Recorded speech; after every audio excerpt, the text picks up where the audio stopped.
Bug ni terbahagi kepada dua. Kita ada Bug sebagai brand, kita ada juga Bug sebagai tailor, di mana di sini ada perbezaan. Bug sebagai brand ni kita menyediakan banyak produk-produk ready to wear.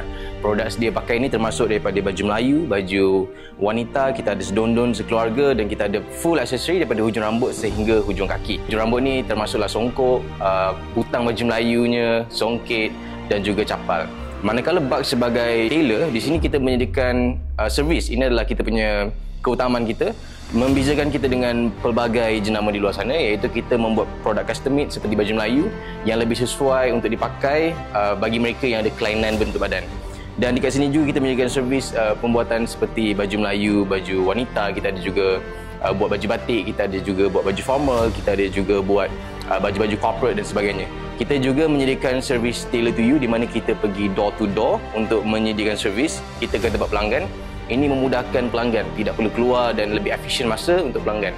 Jadi kadang-kadang kita ada kesibukan di kalangan pelanggan kita, terutama badan corporate yang tak boleh nak keluar untuk dapatkan servis. Jadi tim kita akan pergi ke tempat pejabat dan sebagainya untuk ambil ukuran, dan itu lebih memudahkan pelanggan kita.